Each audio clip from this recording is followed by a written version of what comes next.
सागर जिले की मैनाई जलाशय परियोजना में पूर्व मंत्री व वर्तमान में रेहली से भाजपा विधायक गोपाल भार्गव के बेटे अभिषेक भार्गव ने रेहली तहसील के धोनाई गांव में पट्टे की ज़मीनें मामूली कीमत पर खरीदी और 6 महीने में ही उन पट्टों पर मुआवजा ले लिया। दस्तावेजों के जरिए जब यह बात उजागर हुई तो इसमें पट्टे पर दी गई सरकारी ज़मीनें एक ही व्यक्ति के नाम बिकी और डैम की परिधि में आते ही सरकार से मोटा मुआवजा लिया गया।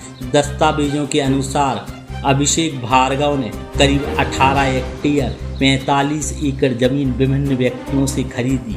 ये सभी ज़मीनें मैनाई जलाशय परियोजना की परिधि में आ गईं और इस आधार पर करीब 50 लाख से ज़्यादा का मुआवजा मिलने का अनुमान है। इस मामले की शिकायत विश्वजीत रतौनिया ने मार्च 2025 को पीएमओ और सीएम से भी की है। रतौनिया ने कहा कि मंत्री पद पर रहते हुए गोपाल भार्गव के बेटे ने बेतहाशा पट्टी खरीदी और उस पर ही मुआवजा ले लिया। धोनाई गांव के खसरा नंबर 449/7 की 1 हेक्टेयर जमीन अभिषेक भार्गव ने 26 मई 2011 को दामोदर अहरवार से खरीदी। रजिस्ट्री दस्तावेजों में दी गई कीमत सिर्फ 25,000 रुपये दर्ज है। महज 6 महीनों के भीतर ही 18 नवंबर 2011 को इसी ज़मीन पर मुआवजा तय हुआ। राशि थी 2,26,570।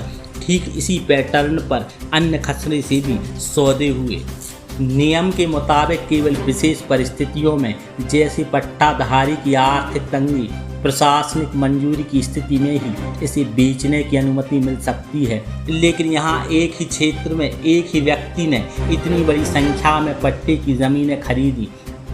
इसमें खसरा नंबर 274/2 से 6 तक और 274/8 और 274/12 से 14 तक की ज़मीनें शामिल हैं। वहीं दूसरी तरफ जून 2020 में इसी मामले को लेकर सागर के कमलेश साहू ने हाई कोर्ट जबलपुर में जनहित याचिका दायर की। जन सुनवाई में याचिकाकर्ताओं द्वारा 2018 में गोपाल भार्गव के चुनाव लड़ने और लंबित आपराधिक प्रकरण की जानकारी छुपाने की आपत्ति उठाई। इससे संदेह उत्पन्न हुआ कि क्या ये वाकई जनहित का विषय है या राजनीतिक बदले की भावना से प्रेरित मामला। इसके बाद याचिकाकर्ता ने याचिका को वापस ले लिया। वहीं पूरे मामले में अभिषेक भार्गव का कहना है कि मेरे द्वारा जो भी ज़मीनें खरीदी गई हैं वह सब सही थी, गलत काम करने का तो सवाल ही नहीं उठता।